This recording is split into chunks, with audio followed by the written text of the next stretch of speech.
श्री गुरुदेव दत्त. काल आपण माझ्या सहकारी सद्गुरू बंधू भगिनींनो, काल आपण परमपूज्य श्री दादा शांताराम किवडे महाराज यांच्या श्री सद्गुरू स्मरणेचे वाचन करत आहोत. काल आपण सिद्धीचा प्रत्यय पाहिला. आज आपण अजब निग्रह सामर्थ्य याबद्दल बोलूया. परमपूज्य श्री मामांनी अशी एक सवय होती की ते त्यांच्या अवस्थेत असताना कोणी जर त्यांच्या मनाविरुद्ध त्यांच्यासमोर आले तर ते त्याच्याकडे चुकूनसुद्धा लक्ष द्यायचे नाहीत. पण तो त्याच्या घरचा कोणी का असेना त्याला त्याची किंचितही पर्वा नसते. नेमके त्यावेळी मामा अशा अवस्थेतच होते म्हणून त्या गृहस्थांकडे त्यांनी बघितलेसुद्धा नाही. ते दुसरीकडे कुठेतरी कोपऱ्यात एकटक बघत होते. मी 2-3 वेळा नमस्कार करून मामांना नम्रतेने सांगितले की मामा, हे अमुक गृहस्थ दर्शनाला आले आहेत. पण त्यांनी लक्ष दिले नाही.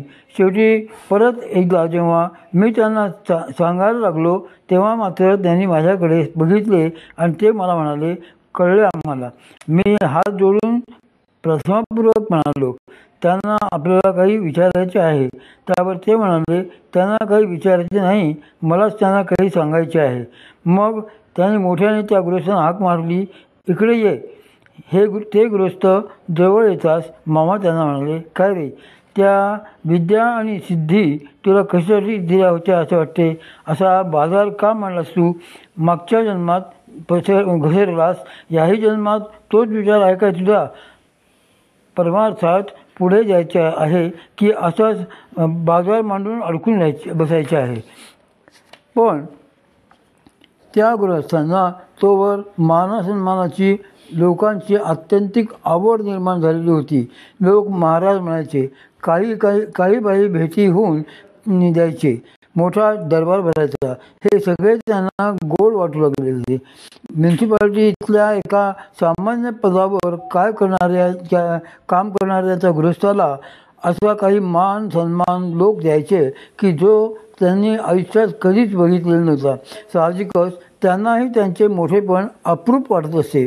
म्हणून परमपूज्य श्री मामांनी असे स्पष्टपणे खडसावूनही त्याची जीभ काही असे म्हणण्यास रेटेना की मला परमार्थच हवा आहे, हे बाकीचे काही नको. परमपूज्य श्री मामांना देखील ते अतिशय ते अपेक्षितच असावे. त्यामुळे काही वेळ थांबून मग ते म्हणाले, तू काय समजतो स्वतःला? तुला ज्यांनी हे दिले ना ते सगळे आमचेच लोक आहेत. त्यांना सांगून ते सगळे काढून घ्यायला लावू आम्ही. यावरही ते गृहस्थ काही बोलनात. शेवटी परमपूज्य श्री मामा संतापून त्यांना म्हणाले, जा आता, तुला जे दिले होते ते सगळे आजपासून आम्ही काढून घेणार आहे. आता तू कोरा झालास. ते बिचारे घाबरून लटपटत नमस्कार करून तिथून बाहेर पडले. त्या क्षणापासून खरोखरीच त्यांच्या सर्व सिद्धी नष्ट झाल्या. परमपूज्य श्री मामांच्या निग्रह सामर्थ्याच्या ज्या काही अचाट गोष्टी मी बघितल्या होत्या त्यातलीच ही एक महाविलक्षण घटना आहे. सिद्धीचा असा एक सर्वसाधारण नियम असतो की एखादा महापुरुष ज्या पातळीपर्यंत पोचलेला असतो त्याच्या खालच्या पातळीचा कोणी जर त्याला भेटला तर आपल्या सामर्थ्याने त्याला त्याच्या सगळ्या सिद्धी काढून घेता येतात. पण त्याच्या वरच्या पातळीचा जर कोणी सिद्ध त्याला भेटला तर मात्र त्याला तसे करता येत नाही. उलट त्याला त्याच्यासमोर दबूनच राहावे लागते.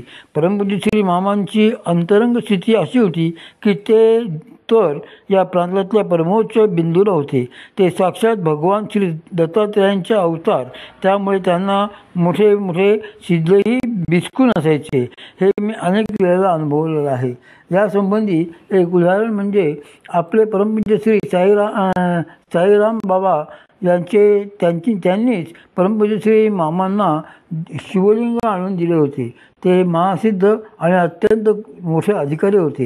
हिमालयामध्ये मुक्त मनाने फिरणारे ते एक मनाचे व्यक्तिमत्व होते. ते कुठेही संचार करायचे. हिमालयात तांत्रिक मांत्रिकांचीही आणि सिद्धांचीही संख्या मोठी आहे. तिथे असा अलिखित नियम चालतो की कोणी सिद्धाने कोणा महासिद्धाची अवज्ञा केली तर ते महासिद्ध त्याला गिळून टाकतात. म्हणजे त्याचे सगळे सामर्थ्य ते काढून घेतात. मग त्याने क्षमा मागेपर्यंत किंवा त्यांची तशी इच्छा होईपर्यंत ते त्याला त्याची सामर्थ्य काही परत करत नाहीत. उद्या आपण परमपूज्य साईराम बाबाबद्दल वाचूया.